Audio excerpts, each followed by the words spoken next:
Assalamualaikum warahmatullahi wabarakatuh. Perkenalkan nama saya Rifki Alauddin, biasa dipanggil Rifki.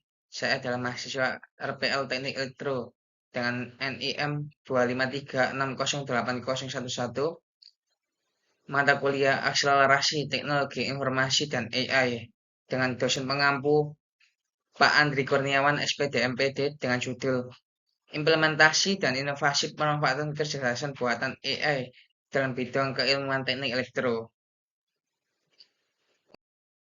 Untuk tujuan pembuatan presentasi ini adalah ada 4 poin. Yang pertama adalah apa pengertian akselerasi teknologi informasi dan kecerdasan buatan AI. Yang kedua adalah landasan teoritis penerapan AI yang relevan dengan bidang keilmuan teknik elektro.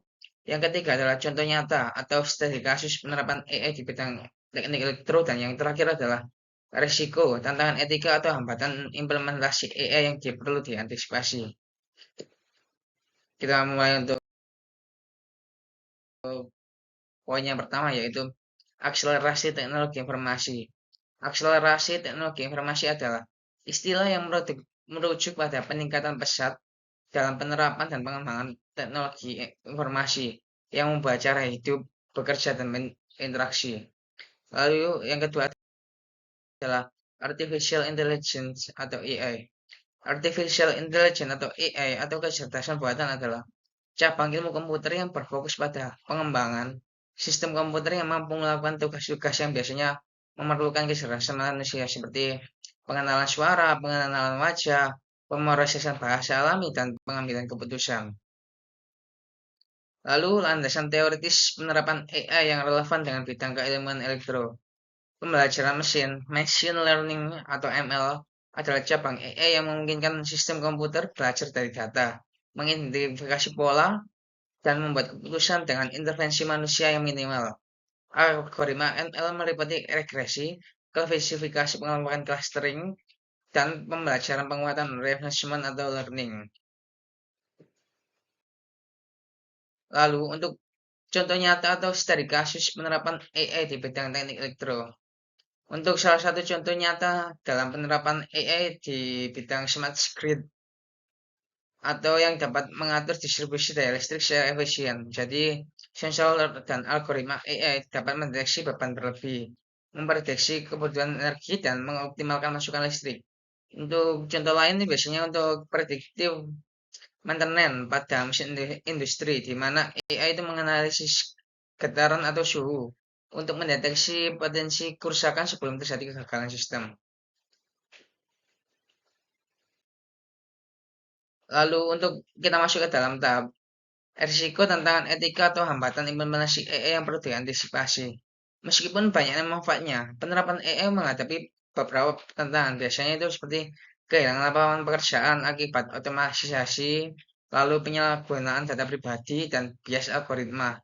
Oleh karena itu, regulasi dan etika penggunaan AI harus diperkuat untuk menjamin keadilan, transparansi, dan tanggung jawab sosial. Untuk berikut ini adalah diagram yang menjelaskan proses menemukan ide produk dari kategori karya inovatif. Dari yang pertama itu poinnya itu di problem di masyarakat dan program di UKM. Nanti itu kita itu bisa urgensinya itu mana dulu untuk manfaat dan dampaknya. Untuk poin selanjutnya itu bisa ke kebutuhan perangkat solutif, lalu regulasi standar industri, dan pustaka rujukan iptek dan teknik realisasi. Semua itu diperlukan agar untuk menciptakan karya yang inovatif dan menjadi semua hal itu menjadi konsep luaran.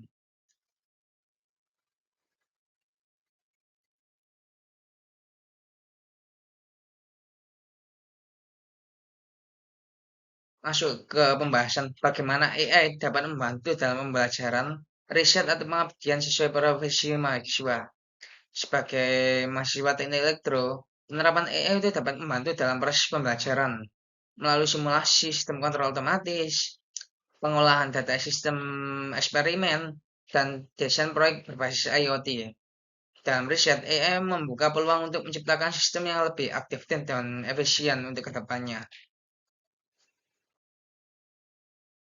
Untuk nilai-nilai etis dan tanggung jawab sosial yang perlu dijaga dalam pemanfaatan AI.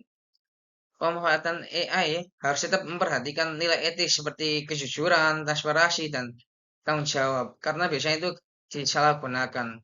Pengguna itu perlu memastikan bahwa AI tidak digunakan untuk menipu, menyebarkan hoax, atau menggantikan kreativitas manusia sepenuhnya.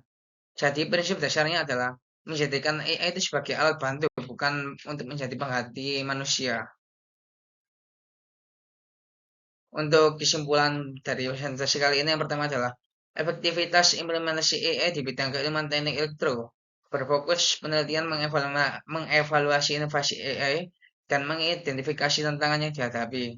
Lalu yang kedua adalah keberhasilan pemanfaatan AI secara optimal sangat bergantung pada kolaborasi antara akademisi, industri, dan pembuatan kebijakan dalam nilai etis dan tanggung jawab sosial yang perlu dijaga. Dan yang terakhir adalah untuk memastikan AI memberi manfaat bagi kemanusiaan sambil meminimalkan risiko seperti bias, diskriminasi, dan pelanggaran privasi. Mungkin itu saja presentasi dari saya. Apabila saya ada salah kata, saya minta mohon maaf yang sebesar-besarnya. Wassalamualaikum warahmatullahi wabarakatuh.